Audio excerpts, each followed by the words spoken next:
Hello అండి, నేను మీ Venu. Welcome to Vinvo news. ఈ వారం మన టాపిక్ వాస్తు. చాలామందికి వాస్తు అంటే కొంతమంది చాలా ఇంట్రెస్ట్ చూపిస్తున్నారు, కొంతమంది వాస్తు అంటే కొట్టిపడేసే వాళ్ళు చాలామంది చూస్తూ ఉంటాం మనం. అసలు ఈ వాస్తు అనేది ఉందా? ఒకవేళ వాస్తు లోపం ఉంటే ఎలాంటి అరిష్టాలు జరుగుతాయి, దానికి ఒక సొల్యూషన్స్ ఏముంటాయి అనే దాని మీద వాస్తు పండిట్ ధనంజయ స్వామి గారు మనకి గెస్ట్ అండి. మనం మడకసిరకి వెళ్ళి ఆయన ఆశ్రమం అది విజిట్ చేసి ఆ వాస్తు మీద ఉన్న పూర్తి అవగాహన తీసుకుందాం. చలో.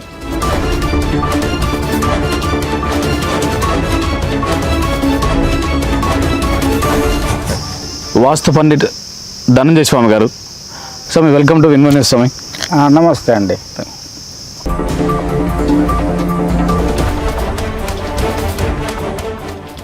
విన్వో న్యూస్ ప్రేక్షకులకు మరియు విన్వో న్యూస్ ఛానల్ అధినేత శ్రీమాన్ వేణుగారికి, ఛానల్ చూస్తున్న ప్రేక్షకులందరికీ హృదయపూర్వక నమస్కారాలు.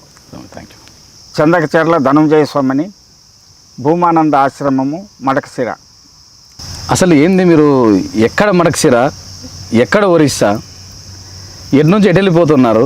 ఈ సోషల్ మీడియా ఏంది, అసలు మీకు ఎట్లా వచ్చింది స్వామి ఇంత ఆలోచన ఇదంతా కూడా? విశ్వమానవ శ్రేయస్సే లక్ష్యం. విశ్వమానవ ప్రజలందరినీ వాస్తు పాటింప చేయడం ద్వారానే ఆ విశ్వమానవ శ్రేయస్సు సాధ్యపడుతుంది అని గట్టిగా నమ్మి 48 సంవత్సరాలుగా వాస్తుశాస్త్రంపై పరిశోధన చేస్తున్నాను, చేస్తూనే ఉంటాను నా జీవితాంతం. మీ ఏజ్ తెలుసుకోవచ్చా స్వామి? 70 ఇయర్స్. 70 ఇయర్స్. మీరు ఎన్ని సంవత్సరాలుగా ఈ వాస్తు చెప్పడం స్టార్ట్ చేశారు స్వామి? దాదాపు 48 సంవత్సరాలుగా ఈ వాస్తు చెప్పడం ప్రారంభమైంది. స్వామి, మీ 48 సంవత్సరాల అనుభవంలో ఇప్పటివరకు ఎన్ని ఇళ్ళు మీరు సందర్శించుంటారు? ఎంతమందికి మీరు వాస్తు ఇచ్చింటారు? 1 లక్షకు పైగా గృహాలు నిర్మాణం చేపించి ఉంటాను. 1,00,000కు పైగా? 1,00,000కు పైగా. బెంగళూరులోనే దాదాపు ఒక 20,000 గృహాలు నిర్మాణం చేపించుంటాను నా పర్యవేక్షణలో. వాస్తు మార్పులు అంటావా, ఎన్ని లక్షలు అయింటుందో అది లెక్కలేదు. మార్పులు పాత ఇండ్లకి మాత్రమే 1,00,000 మందికి ఇచ్చారు. కొత్త ఇండ్లే దాదాపు 1,00,000. ఈ పాత ఇండ్లు ఎన్ని అయింటాయో అది లెక్కలేదు. ఓ రోజుకి 3-4 కూడా చూసేస్తూ ఉంటాం. ఇప్పుడైతే 3-4. నేను వయసులో ఉన్నప్పుడైతే రోజుకు 10 ఇండ్లు చూసిన కాలం కూడా ఉంది. అబ్బో సార్, అసలు ఈ వాస్తు అనేది ఎక్కడ స్టార్ట్ అయింది సార్? అసలు చాలామందికి వాస్తు అంటే తెలియదు. అసలు వాస్తు అంటే ఏంటి? వేదాలు 4 ఉన్నాయి మనకి. ఋగ్వేద, యజుర్వేద, సామవేద, అధర్వణ వేదం. అధర్వణ వేదంలో వాస్తు, జ్యోతిష్యము, వ్యాకరణము, తర్కము, మీమాంస అని 5 ఉపాంగాలు ఉంటాయి. ఈ వేదకాలం నుండే వాస్తు ఉంది. కాకపోతే ఆ కాలంలో ప్రాచుర్యం తక్కువ. ఆ జ్యోతిష్యము మరుగున దాగి ఉంది ఆ కాలంలో. ఆ వేదాలు అనేవి అపౌరుషేయాలు, అంటే మానవులు రచించినది కాదు, దేవతలు రచించినవని, లేకపోతే దేవతలు రాసిండేదని కూడా కాదు, దేవతలు చెప్పినవని కూడా అనవచ్చు. కాబట్టి ఆ కాలం నుంచి, సృష్టి పుట్టినప్పటి నుంచి వాస్తు అనేది ఉంది. వసతే ఇది వాస్తి. ఒక సృష్టి పుట్టిందంటే ఆడ పంచభూతాలతో కూడుకొని పుట్టింది కాబట్టి వాస్తు సృష్టి పుట్టినప్పటి నుంచి కూడా వాస్తు ఉంది. స్వామి, మన ఇండియాలో, భారతదేశంలో మనం వాస్తు గురించి మనకంటూ ఒక అవగాహన ఉంది. మరి అదర్ కంట్రీస్లో, మిగతా దేశాల్లో వాస్తు అనేది నేనైతే పెద్దగా వినలేదు వాళ్ళు ఫాలో అవుతారని.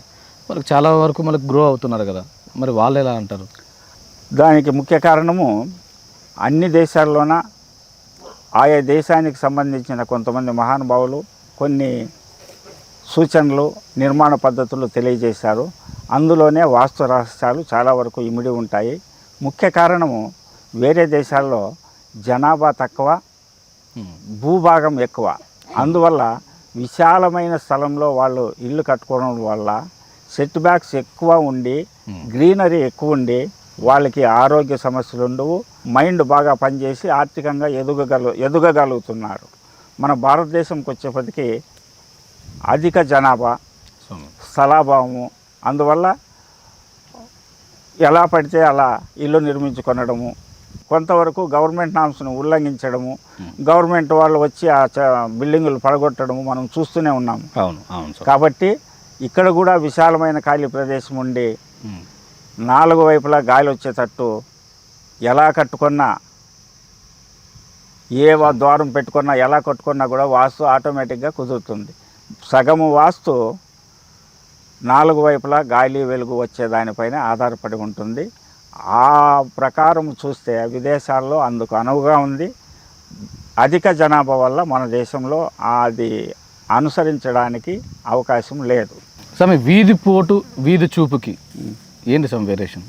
ఒక స్థలం ఇలా ఉందనుకోండి, డైరెక్ట్గా వచ్చి హిట్ అయితే దాన్ని వీధి పోటు అంటారు. అలా వీధి వచ్చి ఇలా టర్న్ అయిపోతే దాన్ని వీధి చూపు అంటారు. వీధి పోటు ఎంత ప్రభావమో వీధి చూపు కూడా ఇంచుమించు అంతే ప్రభావం ఉంటుంది. రెంటికి పెద్ద తేడా ఏమి లేదు. పేర్లు తేడానే కానీ ఫలితంలో తేడా ఏమీ లేదు. ఏది మంచిది, ఏది చెడు ప్రభావం చూపిస్తుంది స్వామి? ఈ వీధి పోటు కానీ వీధి చూపు కానీ తూర్పు ఈశాన్యము, ఉత్తర ఈశాన్యము, పూర్తి ఈశాన్యము, దక్షిణ ఆగ్నేయము, పశ్చిమ వాయువ్యము, వీధి చూపులు కానీ వీధి పోట్లు కానీ శుభ ఫలితాలు జరగడము. అటువంటి వీధి పోట్లలో ఉన్నవారు ఎమ్మెల్యేలు కావడము, మంత్రులు కావడము, లాయర్లు కావడము, ఇంజనీర్లు కావడము, విద్యాధికులు కావడము, విదేశాల్లో పోయి పేరు ప్రఖ్యాతులు సంపాదించడము చూసి ఉన్నాము. అదే తూర్పాగ్నేయం వీధిపోటు కానీ, పశ్చిమ నైరుతి, దక్షిణ నైరుతి, పూర్తి నైరుతి, ఉత్తర వాయము వీధిపోట్ల వారు చాలా ఇబ్బందులు పడడము. ఆయా వీధిపోటును అనుసరించి వీధిపోటుకు ఫలితాల్లో వేరియేషన్స్ ఉంటాయి. ఆ వేరియేషన్ బట్టి ఆ వీధిపోట్లు కానీ వీధి చూపులు కానీ మంచి ఫలితము, మంచి వీధిపోట్లు ఉంటే మంచి ఫలితము, చెడు వీధిపోట్లు ఉంటే చెడు ఫలితము తప్పక అనుభవించవలసి వస్తుందని నేను అనుభవంలో చాలా పరిశోధన తర్వాత గ్రహించి దానికి అనుగుణంగా వాస్తు మార్పులు చెప్తూ వస్తున్నాను. వీధిపోటు ఉన్నప్పుడు కొన్ని చోట్ల వినాయకుని విగ్రహం అనేది పెడుతూ ఉంటారు ఫోటో. ఇది కంట్రోల్ చేస్తుందా స్వామి ఆ ప్రభావాన్ని? వీధిపోటు అనగా నరదృష్టి లాంటిది. ఆ ఇంటికి దృష్టి పడకుండా అడ్డు పెట్టడం ద్వారానే చాలా వరకు నివారణ జరుగుతుంది. నువ్వు విఘ్నేశ్వరుడినో ఆంజనేయుడినో ఇంకేదో పెట్టడం వలన పక్కకు వెళ్ళే దృష్టి కూడా నేరుగా పడి ఆ వీధిపోటు ప్రభావం ఇంకా ఎక్కువ అవుతుంది అని నా నిశ్చిత అభిప్రాయం. ఇప్పుడు కొంతమందికి కొన్ని దగ్గరగా ఒక వాస్తు పండితులు ఉంటారు. ఇప్పుడు ఎగ్జాంపుల్ మిమ్మల్ని పిలుచుకెళ్ళినప్పుడు మీరు ఒక విధంగా చెప్పింటారు, ఇంకొకరిని పిలుచుకెళ్ళినప్పుడు ఇంకొకరు విధంగా చెప్పింటారు. ఇప్పుడు ఒక వ్యక్తిని నమ్ముకొని మొత్తం ఇల్లంతా కన్స్ట్రక్షన్ చేసింటారు. ఎగ్జాంపుల్ మీరు రాగానే ఇక్కడ ఇది ఉండకూడదు పడగొట్టాలంటారు. పోనీ అది పడగొట్టినారు, మళ్ళీ నెక్స్ట్ ఇంకొకరు వస్తారు, మళ్ళీ ఇది పడగొట్టాలంటారు. ఇలా ఎందుకు గజిబిజి ఎందుకు అవుతాం స్వామి? వాస్తు అంతా ఒకటే కదా, ఒకటే విధంగా ఉండాలి కదా. మీరు చాలా మంచి ప్రశ్న అడిగారు. వాస్తు ఒకటే, వాస్తు పండితులు వేరు రకాలుగా ఎందుకు చెప్తున్నారు అని. అవును సార్. దీనికి ఏకం సత్ విప్రం బహుదా విదంతి, ఉన్నది ఒకటే. వాళ్ళ అనుభవాన్ని బట్టి విప్రులు అనగా బ్రాహ్మణులు లేక జ్ఞానము కలిగిన వారు అని అర్థము. ఒక్కొక్క జ్ఞానం కలిగిన వారు దాన్ని ఒక్కొక్క విధంగా చెప్తూ ఉంటారు. అందరి ధ్యేయము మానవాళిని బాగుపరచడమే అయి ఉంటుంది. ఎక్కువగా అభ్యసించి ఎక్కువగా అబ్జర్వేషన్ చేసి దానిపైన పట్టు సాధించి ఉంటారు. కొంతమంది వీధిపోట్ల పైన ఎక్కువగా అబ్జర్వ్ చేసి ఆ పట్టు సాధించి ఉంటారు. కొంతమంది స్థలాలు డిగ్రీల పైన అధ్యయనం చేసి దాంట్లో పట్టు సాధించి ఉంటారు. వాస్తు ఒకటే అయినా వీళ్ళు కష్టపడిన దాని వల్ల వచ్చే ఫలితాలు విధాలుగా ఉంటాయి. కాబట్టి విధాలుగా చెప్పడం జరుగుతూ ఉంది. అయితే ఇవన్నిటికీ కంక్లూజన్గా వినదగునెవరు చెప్పినా వినినంతనే వేగి పడక వివరింపదగున్, కనీ కళ్ళ నిజము తెలిసిన మనుజుడతో నీతిపరుడు మహిళ సుమతి అని సుమతి శతకారుడు చెప్పినట్లు అందరూ చెప్పింది నమ్మకూడదు.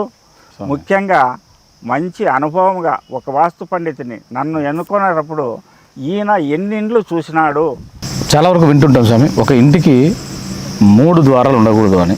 ఇలా ఒకటి దాని పక్కన ఒకటి దాని పక్కన ఒకటి ఇలా ఉండకూడదు అంటారు. దాని తర్వాత కొంతమంది ఏమంటారు, అసలు 3 అంటే ఒకదాని వెనకలో ఒకటి అలా ఉంటాయి కదా, అలా కూడా ఉండకూడదు అంటారు. అసలు ఎలా? 3 ద్వారాలు ఉండకూడదు అనే మాట అర్థ సత్యం, అంటే సగమే సత్యము, సగం అబద్ధం. ఎందువల్ల అంటే స్వామి ఈ 3 ద్వారాలు ఎప్పుడైతే ఉంటాయో, ఒకటి ఈశాన్య శుభ ఫలితాలని, మధ్య ద్వారం మధ్య ఫలితాలని, ఆగ్నేయ ద్వారం నీచ ఫలితాలని ఇస్తుంది. అప్పుడు ఒక మంచి ఫలితము, ఒక మధ్యమ ఫలితము, ఒక నీచ ఫలితము వచ్చి ఆ ఇంటి వారు చెడిపోతారు.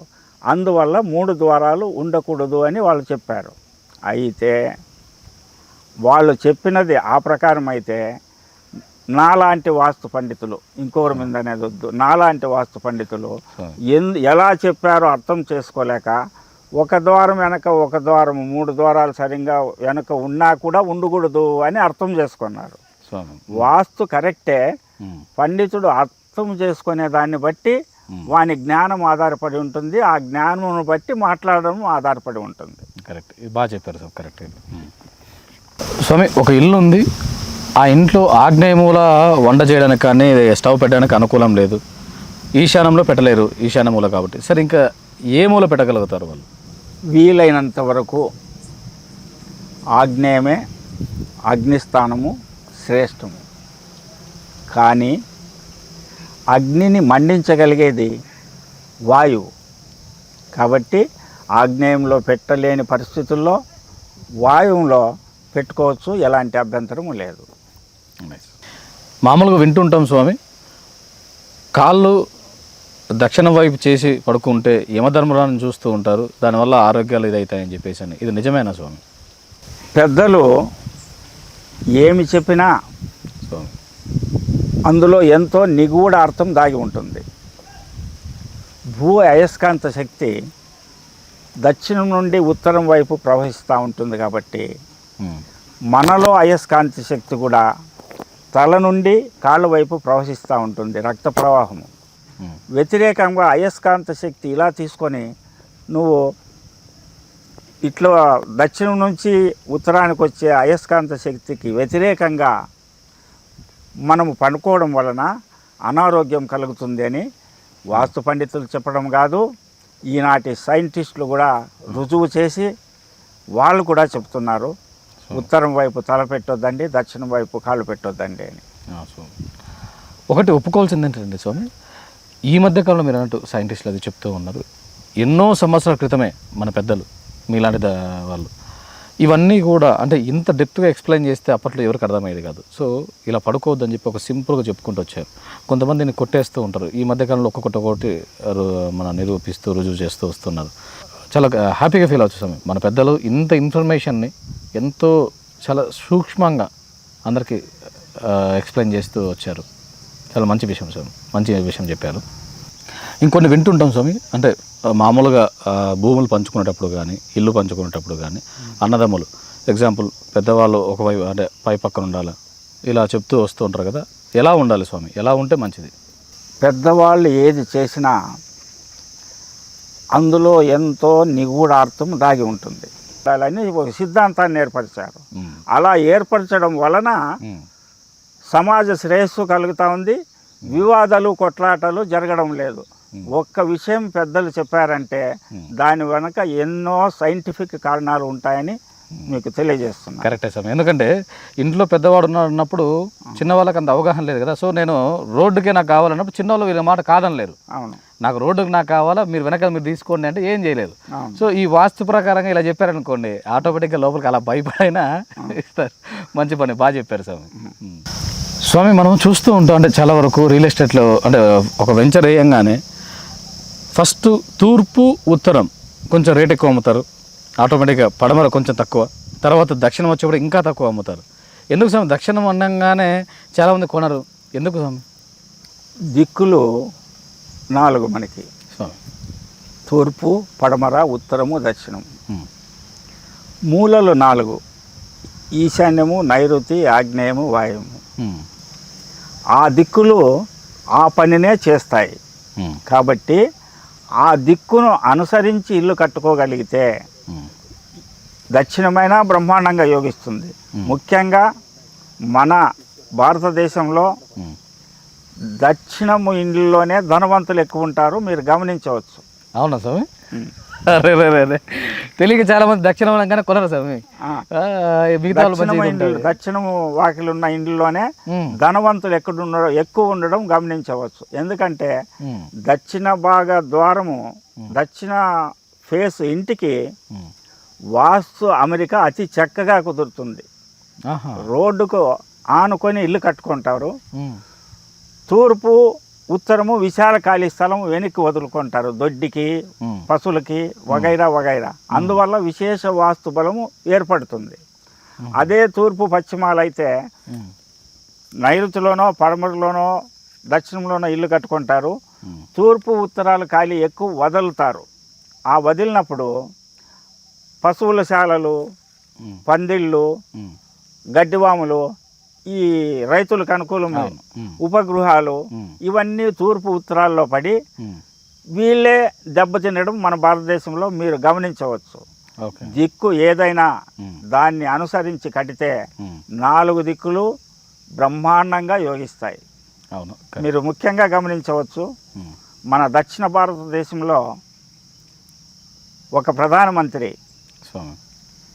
పశ్చిమ ఫేస్లో ఉండి ప్రధానమంత్రి అయినాడు.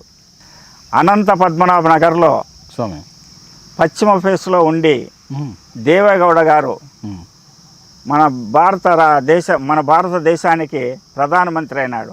కాబట్టి పడమర ఫేస్ అయినా, తూర్పు ఫేస్ అయినా, దక్షిణం ఫేస్ అయినా, ఉత్తరం ఫేస్ అయినా ఆ ఫేస్ ఆది అనే దానితో సంబంధం లేకుండా ఆ ఫేస్కు తగిన వాస్తుని అమర్చుకోగలిగితే ఏ ఫేస్ అయినా అద్భుతంగా రాణిస్తుంది. గ్రేట్ గ్రేట్ స్వామి. ఈ ఆశ్రమంలో నేను చూశాను స్వామి, మార్నింగ్ రాగానే ఒక విగ్రహం అది పెట్టారు. ఆ విగ్రహం ఎవరిది స్వామి? మా గురువు గారిదే, భూమానంద భారతీ స్వామీజీ వారని, వారిదే. అచ్చా, ఓకే స్వామి. లోపల రాగానే చాలా పెద్ద అవార్డ్స్ అవి కనిపించాయి చాలా వరకు. ఎక్కడెక్కడి నుంచి వచ్చాయో తెలుసుకోవచ్చు స్వామి?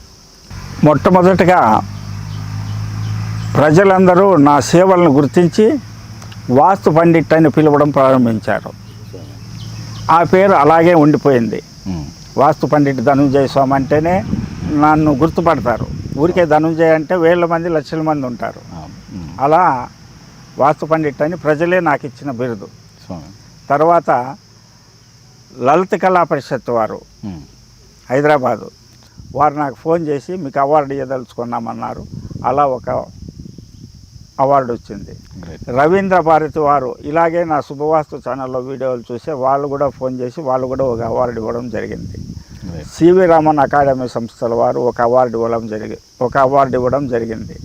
ఇలా ఈ అవార్డులు ఏవి నేను కావాలనుకున్నవి కాదు, వాటంతకవే వచ్చిండేది. నే శుభవాస్తు యూట్యూబ్ ఛానల్లో కానీ మరే వాటిలో కానీ నాకు అవార్డులు వచ్చిన సంగతి కనీసం నేను ప్రస్తావించను. ఎందుకంటే చెట్టు పేరు చెప్పి కాయలు అమ్మకూడదు అనేది నాది దృఢమైన సంకల్పం.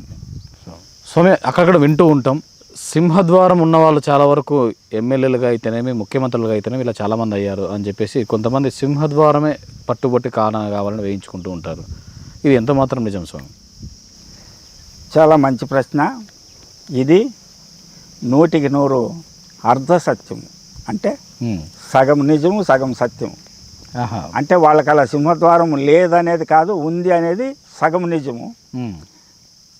అలా సింహద్వారం వల్లే ముఖ్యమంత్రి అయితే, లేదా ప్రధానమంత్రి అయితే, లేక మరేదో ఎమ్మెల్యేలు అయితే ఖచ్చితంగా ఆ ద్వారం ఏదో నేనే పెట్టుకొని నేనే ప్రధానమంత్రి అవుతాను. సో మీ ఎక్స్పీరియన్స్లో నాకు తెలిసి రాజకీయ నాయకులు మీ దగ్గర రానే వచ్చింటారు. ఎంతమంది వరకు మీరు వాస్తు ఇచ్చింటారు స్వామి? రాజకీయ నాయకులే కాదు, వ్యాపారవేత్తలు, వ్యాపార సంస్థలకు అధిపతులు ఎంతోమంది మనల్ని సంప్రదిస్తూ ఉంటారు. వాస్తు మార్పులు చేస్తూ ఉంటాము. రాజకీయ అవగాహనే లేని, ప్రజాదరణే లేని వారు కూడా వచ్చి మేము రాజకీయంలో రాణించాలి, ఏదైనా దారి మాకు చేయండి స్వామి అన్నప్పుడు, ఈ ప్రకారం ఇల్లు నువ్వు కట్టుకుంటే నీవు రాజకీయంలో రాణిస్తావప్ప అని చెప్పి చేయించిన రాజకీయ నాయకులు ఎందరో మన అనుభవంలో ఉన్నారు. స్వామి కొన్ని వింటూ ఉంటాం, ఈ ఇంటికి వాస్తు బాగాలేదు, సో దానివల్ల ఆ ఇంటి పెద్ద చనిపోయారని వింటూ ఉంటాం. ఎలా స్వామి, ఇది నిజమేనా? నిజమేనండి. ఎందువల్లంటే నైరుతి వైపు స్వామి బావులు గుంతలు వంటివి ఉన్న, నైరుతి తగ్గు ఉన్న, ఈశాన్యము మూతలు ఉన్న ఇంటి యజమానుడు చనిపోవడం మనము ప్రత్యక్షంగా చాలా ఇండ్లు చూశాను. అలాంటి ఎన్నో ఇండ్లు వాస్తు మార్పులు చేసి వాళ్ళకి సరిచేయించాను. స్వామి ఈ మధ్యకాలంలో భార్యాభర్తలు అయితేనేమి ఇంట్లో గొడవలు ఎక్కువగా తరచూ అవుతూ ఉంటాయి. అలాంటి వాళ్ళు వాస్తు మేము కరెక్ట్ చేసుకుంటే సెట్ అయిపోతుందని చెప్పేసి ఎంతోమంది అంటుంటే విన్నాం. అలా మీ వరకు వచ్చిన వాళ్ళని మీరు కరెక్ట్ చేస్తూ వాళ్ళు మళ్ళీ ఆ గొడవలు లేకుండా ప్రశాంతమైన జీవితాన్ని గడిపిన వాళ్ళని మీరు ఎంతమందిని చూసింటారు స్వామి? ఈ స్టేర్ కేసులు బాత్రూమ్లు వచ్చిన తర్వాత విడాకులు మరియు ప్రేమ వివాహాలు, భార్యాభర్తల కొట్లాటలు ఎక్కువయ్యాయి. స్వామి ఎంతోమంది దంపతులను విడాకుల వరకు వెళ్ళిన వారిని నేను కలిపి ఉన్నాను. వాళ్ళు ఇప్పటికీ సంతానం కలిగి సజావుగా ఉన్నారు. ఇది నేను చెప్పడం కాదు, నా శుభవాస్తు ఛానల్లో అలా కలిసిపోయి సంతానం కలిగి ఆ పిల్లలు కూడా అభివృద్ధి అయిన దంపతులు ఎంతోమంది వాళ్ళే నా శుభవాస్తు ఛానల్లో వీడియోల ద్వారా చెప్పి ఉన్నారు. మీరు గమనించవచ్చు. వేలాది మంది దంపతులను కలిపాను. గ్రేట్ స్వామి. చాలామందిని వింటూ ఉంటాం, మాకు పెళ్లి కాలేదని చెప్పి ఈ మధ్య కాలంలో సూసైడ్ చేసుకున్న వాళ్ళని కూడా వింటూ ఉన్నాం. ఈ వాస్తు లోపం ఉంటే కూడా అలా ఏమైనా జరుగుతుందా? చాలా మంచి ప్రశ్న. 100% వాస్తు దోషం వల్లనే మ్యారేజెస్ జరగవు. నైరుతి వీధిపోట్లు, ఆగ్నేయ దోషాలు, ఈశాన్య దోషాలు ఇలాంటివి ఉన్నప్పుడు వివాహాలు ఆలస్యం కావడము, ఆ వివాహాలు కాకుండా అలాగే మిగిలిపోవడం కూడా చాలామందిని మనం చూడవచ్చు. పెళ్ళి కోసమే ఉన్న భూముల్ని ఆస్తుల్ని వదిలి టుమ్కూరులో చేరి ఒక వ్యక్తి జాతకాలు రాపిస్తే 5 మంది సిద్ధాంతులతో జాతకాలు రాపించిన 5 మంది ఈ పాపకు పెళ్లి కాదని చెప్తే నేను వారింటికి నన్ను లాస్ట్లో పిలుచుకొని వెళ్ళి ఈ పాపకు పెండ్లయితే మేము బతికుంటాము, లేకుంటే మేము మా జీవితం బతికి వేస్ట్. ఎందుకంటే వాళ్ళు కోటీశ్వరులు అయ్యి ఆస్తులుండి సంపద ఉండి ఈ పాపకు పెళ్లి చేయకపోతే వేస్ట్ మా జీవితం, మేము సూసైడ్ చేసుకుంటాం, ఇంతంతా ఏదైనా చేసి నాకు పెళ్లి చేయండి స్వామి అని ఛాలెంజ్ చేసి కేవలం ఒక బాడిగింట్లో వాళ్ళని పెట్టి ఆమెకు పెళ్లి చేసినాము. వాళ్ళు ఆ పెళ్ళయిన తర్వాత వాళ్ళకి 2 పిల్లలు కలిగారు. వాళ్ళు ఇప్పుడు బెంగళూరులో హ్యాపీగా ఉన్నారు. ఇలాంటివి దాదాపు ఒక 20,000కు పైగా జనాలకు, ఆడవారికి మగవారికి పెళ్ళిళ్ళు చేసిన అనుభవం మనది. 20,000కు పైగా నెంబరే చాలా ఇదిగా ఉంది స్వామి. కొంతమంది వింటూ ఉంటాం కదా, పెళ్ళై చాలా సంవత్సరాలు అవుతుంది, మాకు పిల్లలు లేరని చెప్పేసి వింటూ ఉంటాం. దీంట్లో కూడా ఏమైనా వాస్తు ఎఫెక్ట్ ఉండొచ్చా? అన్నింటి వెనక ఒక దైవికమైన శక్తి ఉంటుంది ఏదానికైనా కూడా. మేము కూడా వాస్తుని దైవాన్ని నమ్మే చెప్తాం. దైవము కృప ఉండి తీరవలసిందే. కాకపోతే ఆ దైవము పంచభూతాల రూపంలో మన మధ్యనే ఉంది. ఈ పంచభూతాలని సక్రమంగా సమన్వయం ఉన్న ఇండ్లలో తప్పకుండా సంతానం అవుతుంది. ఎన్నో వేల మందికి సంతానం లేని వారికి కేవలం అతి చిన్న ఒక వెంటిలేటరు, లేక ఒక ద్వారము, లేదంటే ఒక అడ్డుగోడ, చిన్న మార్పులతో దాదాపు 10,000 మందికి పైగా సంతానం ఉంటుంది. అలా సంతానమైన వారు కూడా మా శుభవాస్తు ఛానల్లో వాళ్ళే స్వయంగా వచ్చి చెప్పినారు. వీడియోలు షార్ట్లోన మీరు చూడవచ్చు, గమనించవచ్చు. గ్రేట్. ఈ ఆశ్రమంలో మీరు ఎప్పుడు అవైలబుల్గా ఉంటారు? తర్వాత ఈ ఆశ్రమం వల్ల అందరికీ ఉపయోగాలు ఏమి ఉన్నాయి సార్? మాది చందకచర్లని మన ఆశ్రమానికి 15 కిలోమీటర్ల దూరంలో ఉంది. అక్కడ మా 3 ఇండ్లు ఉన్నాయి, ఒక కొత్త ఇల్లే ఉంది. అయినా ఈ ఆశ్రమము అని స్టార్ట్ చేసిన తర్వాత ఆ 3 ఇండ్లు వదిలివేశాను. ఇంతవరకు ఆ 3 ఇండ్లకి నేను అడుగు పెట్టలేదు. ఒక జ్ఞానవంతునిగా, ఒక వాస్తు శాస్త్రవేత్తగా మరియు ఒక ముముక్షువుగా ఒక జీవన్ముక్తిగా నన్ను తయారు చేశాడు. స్వామి నేను ఆయన రుణము తీర్చాలంటే నేను ఆయన్ని జీవన్ముక్తినిగా చేయాలి. ఆయన చేయాలనుకుంటే ఆయనకు మళ్ళా జన్మం లేదు. ఇది మా గురు పరంపరలోనే మాత్రమే సాధ్యము. కాబట్టి అది ఎవరి పేరు మీదుగా చేయించాలన్నప్పుడు మా గురువు భూమానంద స్వామి పేరు మీదుగా మరియు అమ్మ నాన్నల పేరు మీదుగా చేయించాలనే సత్సంకల్పంతో ఈ అన్నదానాన్ని ఏర్పాటు చేస్తున్నాను. ఈ అన్నదానానికి అజ్ఞాతంగా కొంతమంది మీలాంటి వారు దాతలు కూడా సహాయం చేస్తున్నారు. మేమెవరిని ఏది అడగము, ఇచ్చిన వారిని వద్దనము, ఏదో మా శక్తాన్ని మేరకు చేస్తూ వెళ్తూ ఉంటామని తెలియజేస్తున్నాను. గ్రేట్ స్వామి. ఇప్పుడున్న కాలంలో వచ్చింది ఎంతసేపు ఉన్నా తీసుకుందాం అనేది కాకుండా 10 మందికి ఇలా ఉపయోగపడుతున్నారు. ఇది చాలా గొప్పగా ఫీల్ అవ్వాలండి. చాలా మంచి పని చేస్తున్నారు. Great sir. స్వామి మీ ఎంతో విలువైన సమయాన్ని మాకు ఇచ్చినందుకు మా గుర్తుగా మీకు ఈ చిన్న తమలపాకు చెట్టుని ఇస్తాను.